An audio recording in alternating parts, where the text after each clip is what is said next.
Hello, everybody. So, this is going to be a video all about agriculture, why I work in agriculture, why I love working in agriculture, why I'd never want to do anything different, I don't think, with my life. Or rather, I do want to do different things with my life, of course, but I always want to keep farming in my life to some extent, or to keep an agricultural element to what I do to some extent, whether or not that entails anything like being an agricultural engineer on a level also. Um, like so far as it pertains to things such as farming on Mars and thinking about that and farming in space and that sort of thing. I'm also, trying to do that sort of stuff. But and there's active space research going on in agriculture now and a lot more planned for the future. And agriculture is one of the bigger industries that's going to be benefiting apparently from well, it already benefits hugely from space exploration, but it's going to benefit hugely from future involvement in space. So it's very cool. I mean, it's technologically up to date. It's fantastic on that level. You got these amazing machines that agriculture has, the tractors, the combines, everything else. That's all amazing as well. Then you've got things like genetics and breeding, and it's kind of like it's one of those points upon which a lot of different sciences and engineering all converge, and it's a life science. It's it economics underpins a huge amount of it, obviously, as does geography and physics and chemistry and biology, obviously.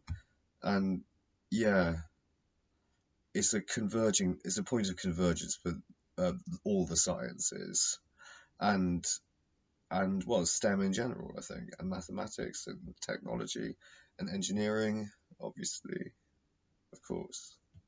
A huge amount of what we do as farmers is engineering.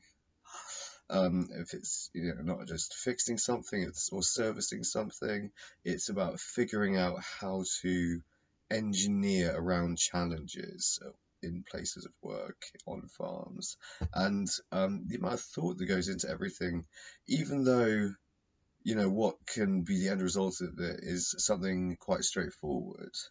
A huge amount of thought often goes into things, and details of how say livestock units are built and developed. Where I'm working here at the moment, like the young stock, where it has like a very slightly sloped floor, so you get all the runoff of stuff of milk and water on the floor, and that's cool. It's just like little details like that. Great, attention to detail put into everything. It's really good. Um, I would. I don't know how long I want to work on a dairy farm for. Because I do want to do other things with my life. I do want to build rockets and so on. But in terms of attaining a work ethic, this has been one of the most invaluable experiences of my entire life, and this is the major reason why I would advocate that anyone who wants to have any kind of major success in life, I would highly recommend working in agriculture or a profession like agriculture or working on a farm.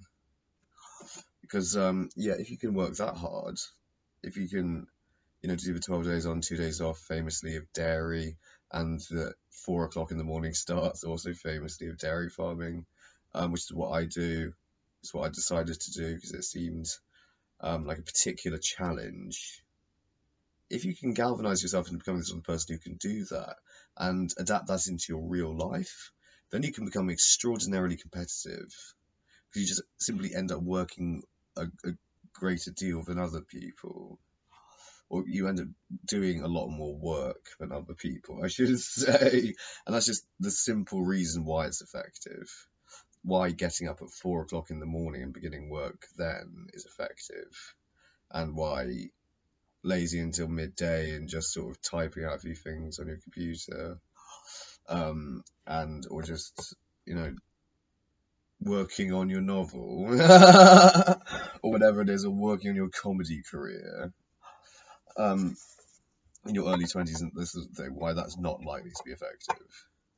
And then you have to suffer, or some of us have to suffer, or most of us, I should say, in fairness to us in our 20s, have to suffer the monotony of some kind of work that's ball breaking and that's just to pay rent or this, that, whatever, or that is just for money. We got into the wrong thing, and it's a sort of cushy office job that that pays the bills, gives us a bit of spending money, gives us a bit of disposable income for the shops and whatnot, and for holidays and whatever else it is.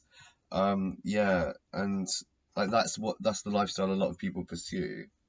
They pursue a lifestyle of sort of passionless employment in some kind of a corporate gig. And rise through the ranks and yes, earn a lot of money and live in affluent, nice areas. And but I never feel like that people like that connect to something more visceral and something more primal. And like what agriculture in particular gives me is a connection to nature, the outdoors. You're out in the elements, you're working, with animals outside. It's great for the soul for that sort of reason. And it's really toughening for that sort of reason as well. And it's physically as well. I mean, physically it strengthens you. It strengthens you a great deal. But also it's a means of building character, I think. Or something like that. What would be an up-to-date modern equivalent of that slightly clunky Victorian notion of character building? I mean, what is character? Because ever since we've gotten rid of notions of character, we've come to acquire notions of personality, haven't we? And it was about that same sort of time that psychology was kicking off with William James and then later Sigmund Freud and whatever else around the end of the 19th century, wasn't it? And now we don't have a character anymore. We aren't of good character or bad character or a certain character. We now have personality. Very different. But it's the same thing, obviously.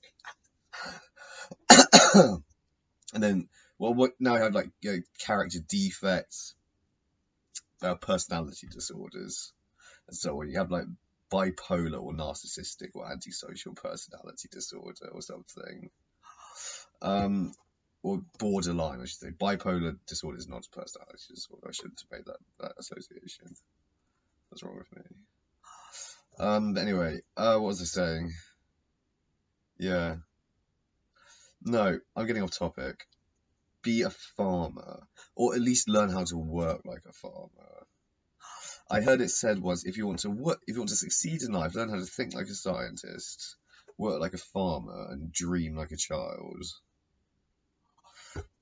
I thought that was quite a good little phrase, actually, even though it's very corpish, isn't it?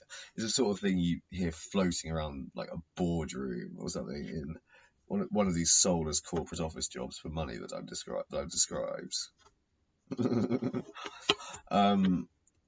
Yeah. Work like a farmer, dream like a child, think like a scientist. Certainly think like a scientist. If you're going to think, start with the sciences and learn how they think. The scientifics. And then maybe dabble in the arts. I think maybe we should do that.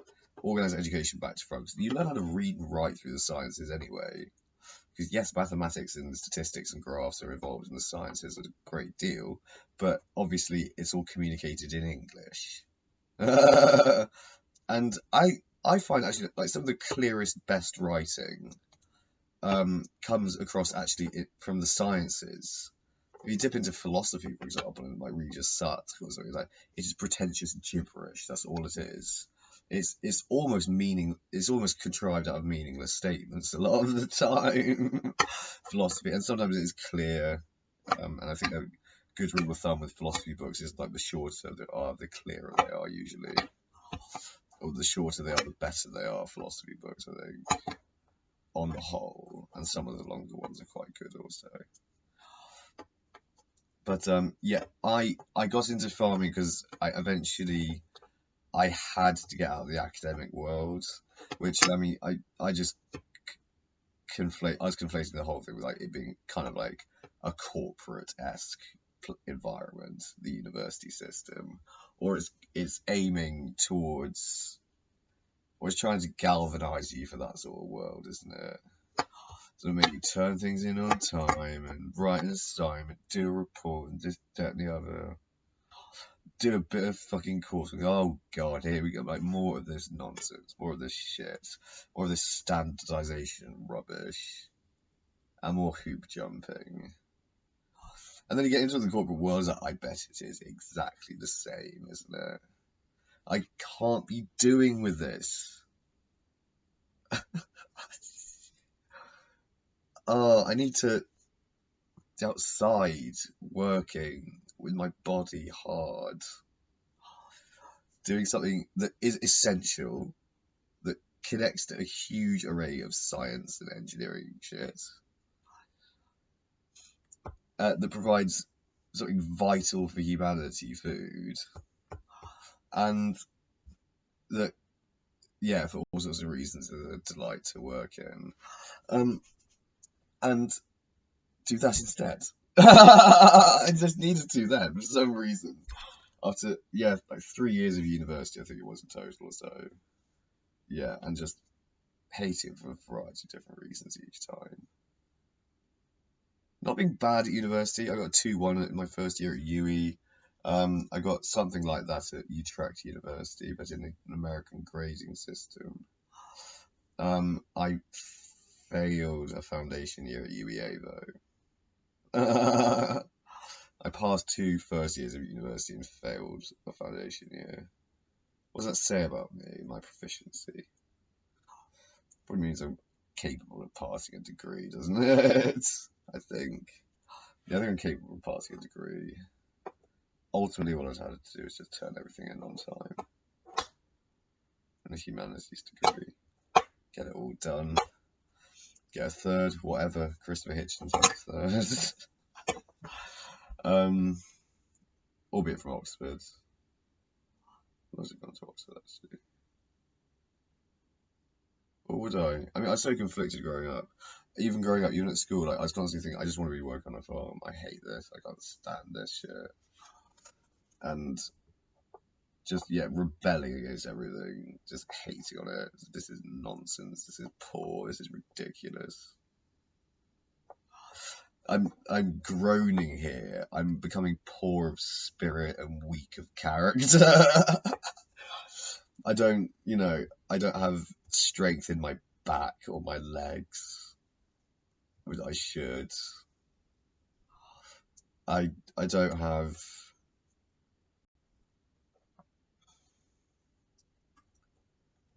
like a hardiness to myself that is an important thing to build in oneself, I think. And it is important to be able to build it.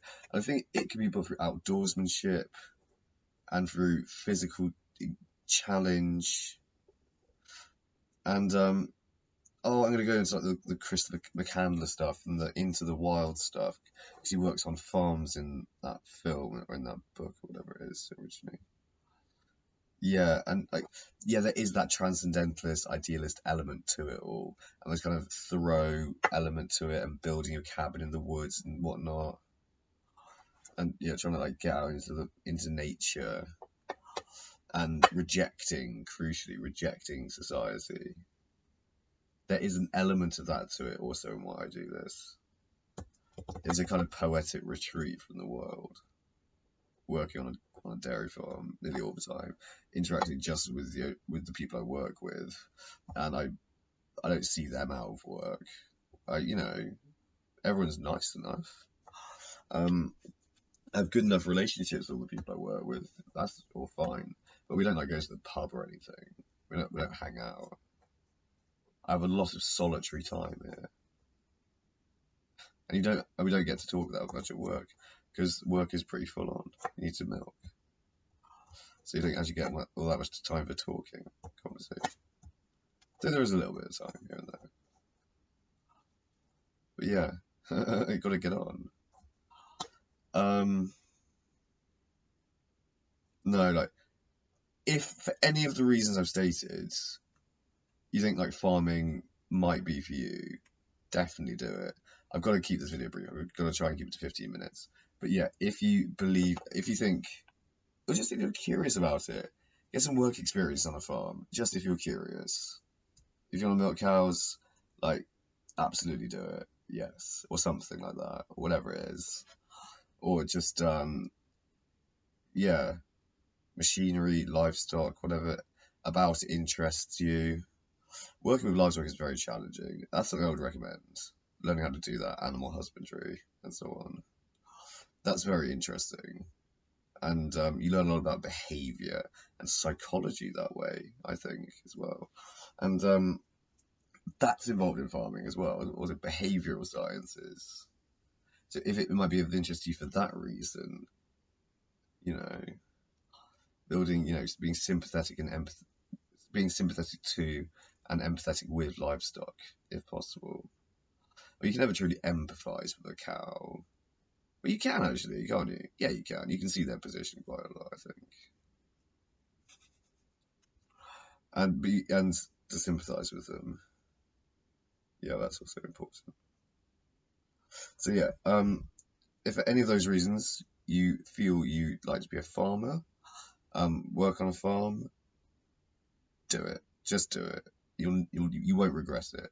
Even if you hate it, importantly, even if you hate the experience of working on a farm, I'm sure it is something none of you will regret having done. Importantly.